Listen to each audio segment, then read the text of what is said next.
You're Bumpus. good. How are you doing? Pretty good.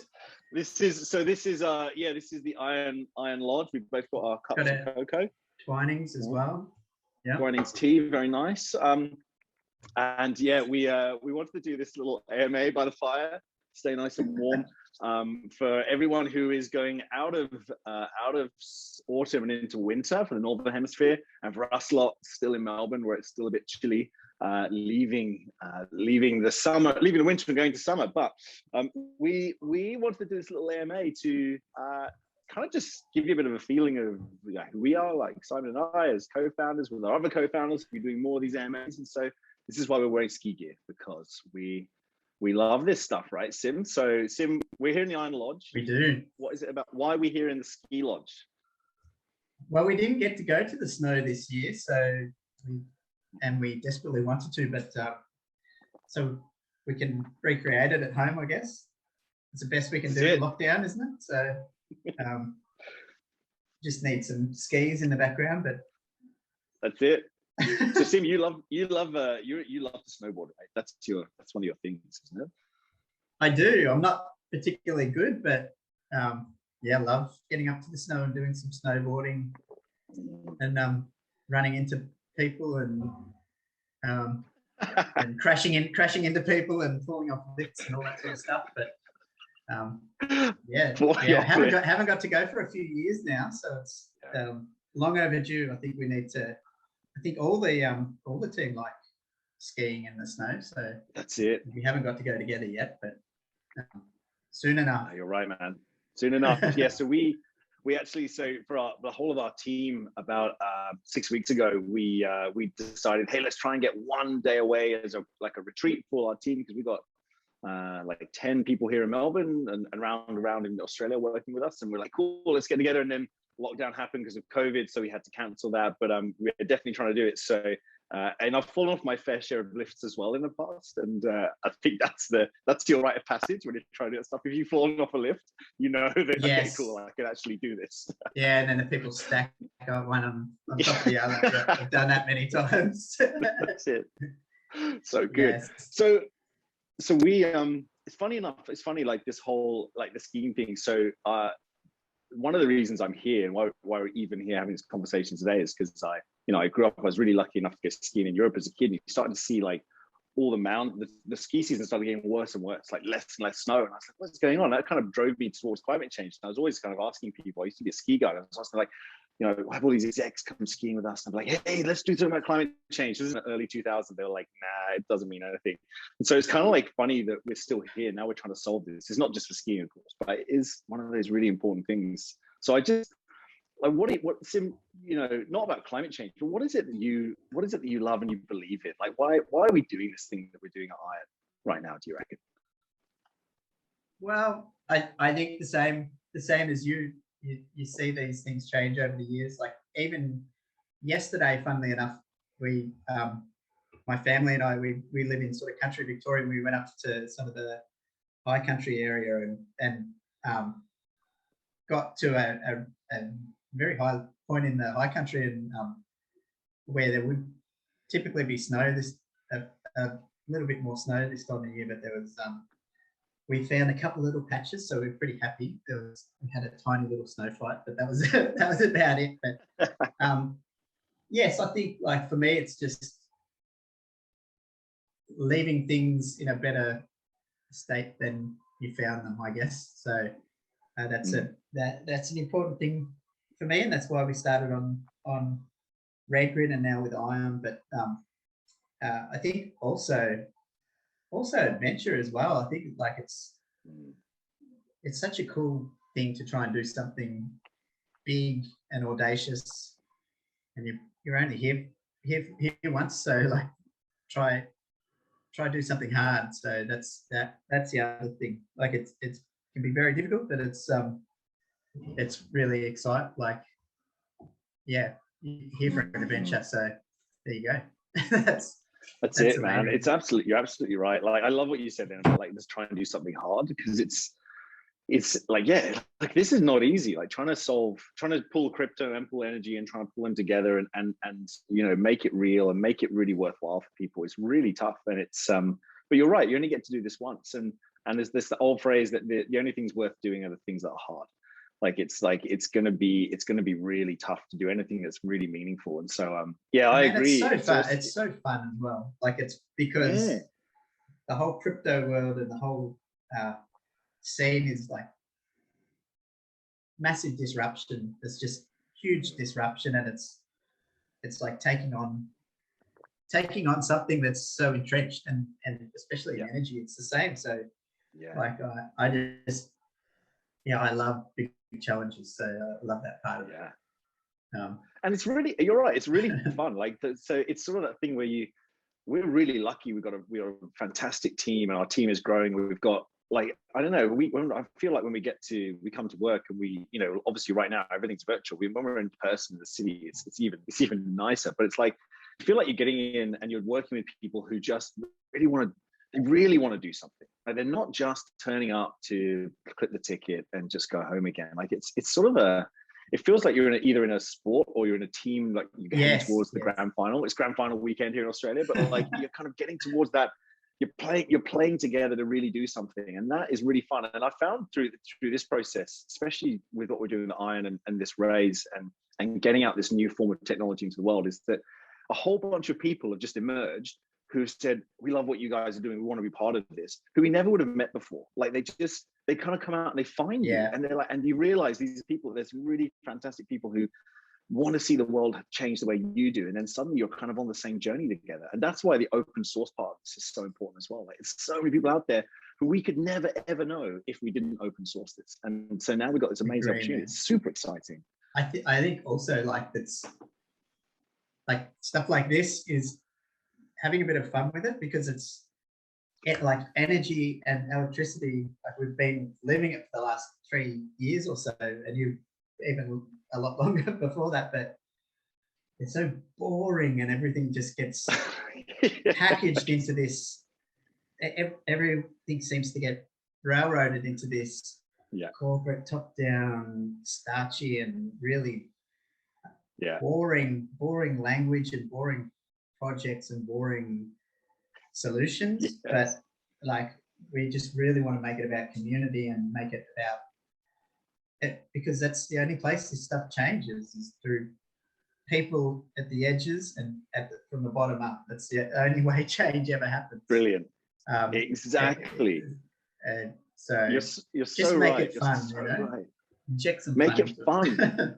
Yeah, because you're right. It's so much. It's been seen as this very dry technical thing, and it's been like that for so long. And actually, there's like, what do we use electricity and energy for? We use it to do fun stuff. Like, we use it to have lights on, to have parties, to have music, to have all this stuff, to create memes. Like, it's all there. Like, there's some serious stuff with it, but like, we're humans, we need to be able to have fun. And I love that. It's sort of, trying to inject something different into it. And the conversations we have, so we have in our Slack channel, we've got a couple of channels in our Slack at work, which are like just for laughs and community fun. And there's a bunch of stuff in there that just people are posting, because you've got to keep the stuff light. And actually, when you deal with climate change, if you don't keep some of it light, it just drives you bonkers. And I know one of the scientists I super respect, this is David Caroli, who's a scientist at University of Melbourne. And he always says climate change is a people problem. And he's one of the leading authors in the world on this. He's so right. It's about people. And if people don't want to be part of something, then there's no point. And that's why it's awesome to see people want to get involved and do stuff. That's brilliant. Yeah, no, I agree 100%. Like, I think, like, at the end of the day, technology is amazing, and especially like the blockchain and holochain technology, it's that combination is sort of a game changer. But the technology is just the vehicle and a lever. I think, like, at the end of the day, the whole to change the system is about motivations and incentives. Like, that's all that matters at the end of the day. Like, the people at the end, what motivates them, and what drives their incentives, and they're back to front at the moment in energy. That's what we're got to change. So absolutely. And decentralized tech is such a great way of doing that, because it gives you so much more flexibility. And that's what's really interesting around doing this thing and saying, hey, we don't know where this is going. We're building this protocol. It's going to be open source. we're not sure what's going to happen. Like other people will build things on it that we couldn't even have thought of.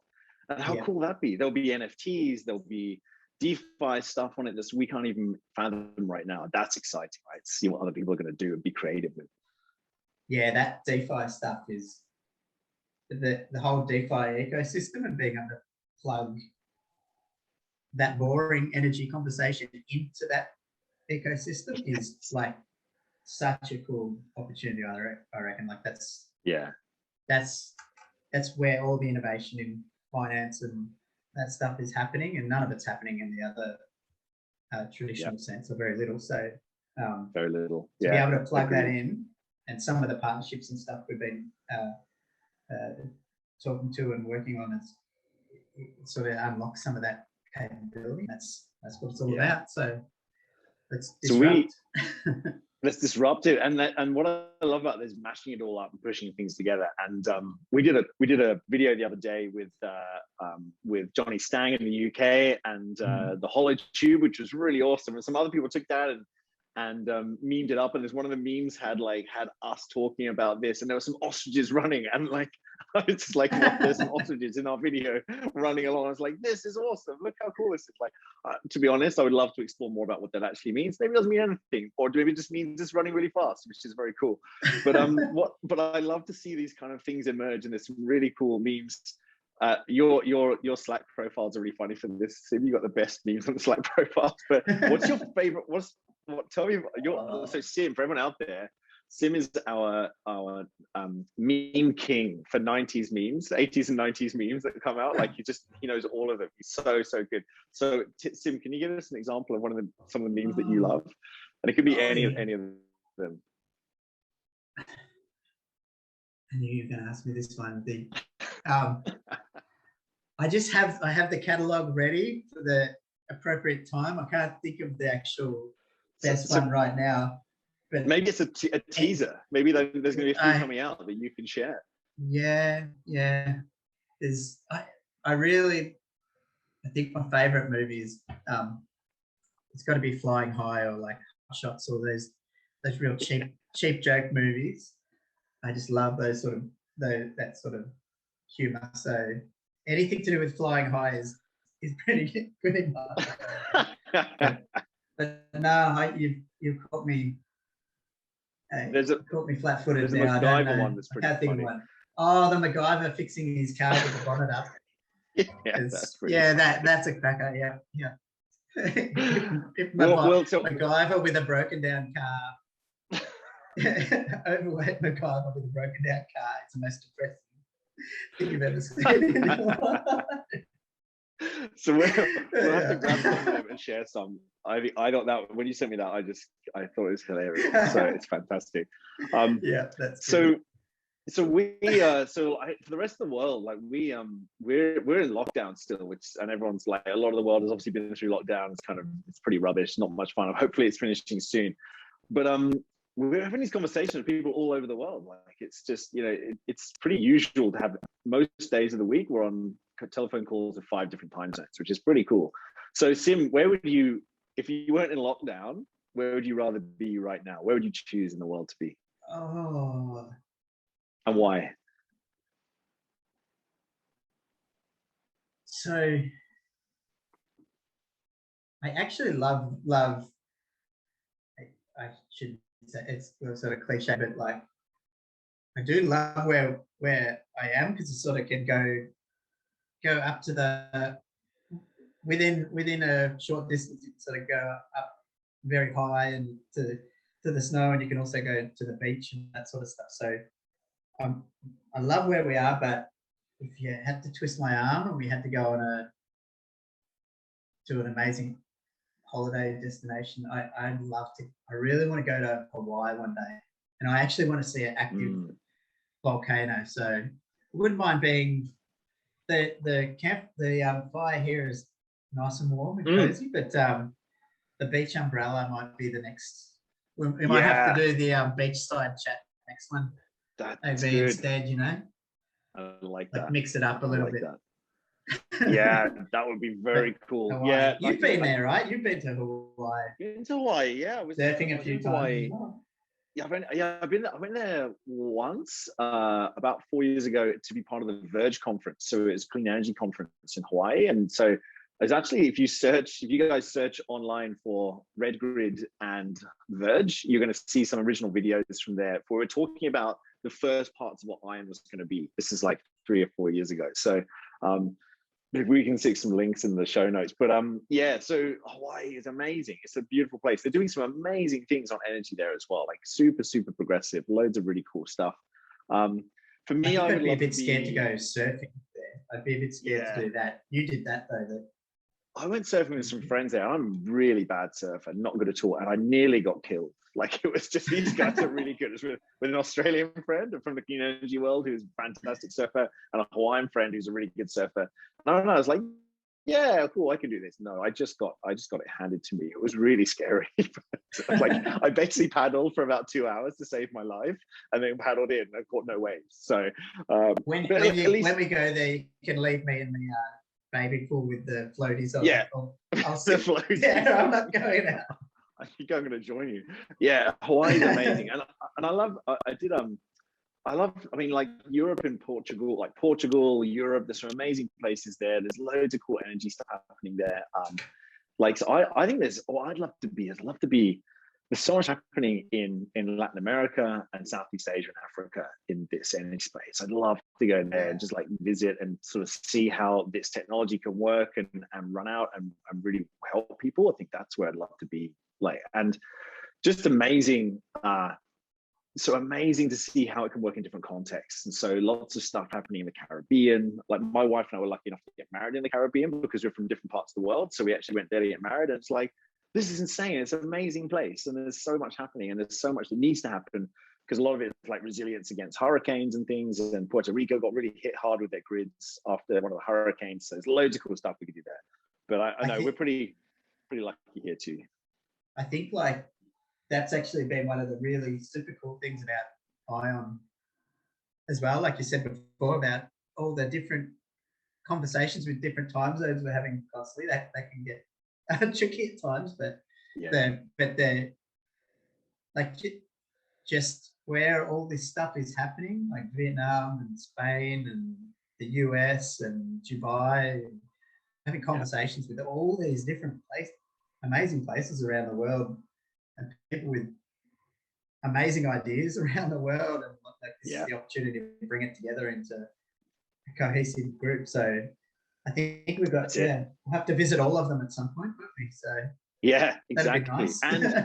and our ION counterparts can come and visit us here as well. But I think you're right. Yes, so many different people trying to do different things, and it as like we've often said, you know, the ION protocol is about having a common language that these devices can use, and it's what's really interesting about that is using a technology like TCP/IP on the internet. Like, it's just a universal thing that can be used in lots of different places, lots of different contexts. And that's really great, because then people can just do what they think is right for it, not someone else imposing on them. I think that's super exciting. Well, it's getting, I think the fire's dying a little bit in the lodge here. So we might have to wrap up fire in the lodge. Pretend wood on this fire. Oh yeah, pretend wood. Yeah, pretend wood. Actually, so in reality, Simon's solar mine is running on iron right behind him, so it's pumping out tons of heat. So it's really hot. I'm about 1,000 degrees. So we have to get out of our ski gear. But thanks. But the sun is shining outside. The sun is shining. It's a green morning. Beautiful. Yeah. Yeah, look, thanks everyone for joining us. We're going to do some more of these kind of super nice little quick informal AMAs. We hope it gives you like a bit of an insight on who we are as well. And we're really excited for you guys to join us on this journey. And yeah, thanks for being with us. And thank you, Sim. It's awesome to sit by the fire with you again, man. Yes. Yeah. Next time for real, we'll do it. Yeah. Next time for real. All right. Thanks, everyone.